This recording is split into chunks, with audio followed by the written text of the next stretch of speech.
Hello বন্ধুরা, তোমরা কেমন আছো? আজ আমি বানাবো মাছের ডিমের তরকারি। প্রথমে মাছের ডিমটাকে আমি ভালো করে ধুয়ে রেখেছিলাম। রাখার পরে পরিমাণ মতন লবণ দিলাম, 1 চামচ হলুদ গুঁড়ো দিলাম, হাফ চামচ লঙ্কা গুঁড়ো দিলাম, আর ছোটো চামচের 1 চামচ জিরে গুঁড়ো দিলাম। মিডিয়াম সাইজের একটা পেঁয়াজকে ছোটো কুচি কুচো করে রেখেছিলাম, সেটা আমি দিয়ে দিলাম। আর কয়েকটা লঙ্কাকে কুচিয়ে রেখেছি, দিয়ে দিয়েছি। ধনেপাতাটা পরিমাণ মতন দিয়ে দিলাম। দিয়ে আমি এই মাছের ডিমটাকে ভালো করে মেখে নেব। এবার আমি কড়াইতে তেলটা গরম করতে দিলাম। তেলটা ভালো করে গরম হয়ে গেলে এই মাছের ডিমের বড়াগুলোকে আমি ছোট ছোট আকারে তৈরি করে নেব। ভালো করে ভেজে নেওয়ার পরে আমি এই মাছের ডিমগুলোকে আমি তুলে রেখে দেবো। তুলে রাখার পরে কড়াইতে আবার একটু তেল দিয়ে দিয়েছি। তেলটাকে আমি গরম করে নিলাম।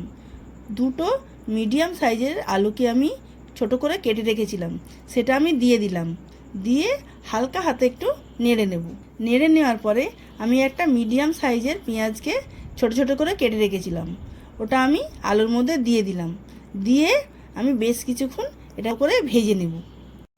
এরপরে আমি পরিমাণ মতন লবণ দেব, 1 চামচ হলুদ গুঁড়ো দেবো, 1 চামচ লঙ্কা গুঁড়ো দেবো, আর 1 চামচ জিরে গুঁড়ো দেবো, আর 1 চামচ আদা রসুন বাটা দেবো।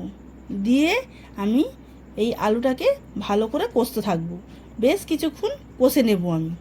কষে নেওয়ার পরে আমি সামান্য পরিমাণ একটু জল দিয়ে আর একটু কষিয়ে নেব ভালো করে। কষিয়ে নেওয়ার পরে আমি পরিমাণ মতন এর মধ্যে জল দিয়ে দিলাম। জল দিয়ে আমি ঢাকা দিয়ে দিলাম। 10 থেকে 15 মিনিটের জন্য আমি গ্যাসটা সিম করে রেখেছিলাম ভালো করে সিদ্ধ হওয়ার জন্য। এরপরে আমি ঢাকাটা খুলে ভালো করে আমি নাড়িয়ে চাড়িয়ে ভালো করে আলুটাকে ফুটতে দিলাম।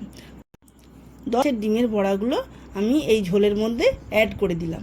অ্যাড করে আমি ভালো করে আরেকটু নাড়িয়ে দিলাম। ঢাকা দিয়ে দিলাম মাছের ডিমের বড়াগুলো ভালো করে সিদ্ধ করে নেওয়ার জন্য। মাছের ডিমের বড়াটার একটু ঝোলটা গাঢ় হয়ে আসলে আমি একটা থালার মধ্যে ঢেলে নিলাম। আমার মাছের ডিমের বড়া তৈরি। সবাই ভালো থাকবেন, লাইক শেয়ার কমেন্ট করবেন। ভিডিওটা ভালো লাগলে অবশ্যই সাবস্ক্রাইব করবেন। নমস্কার।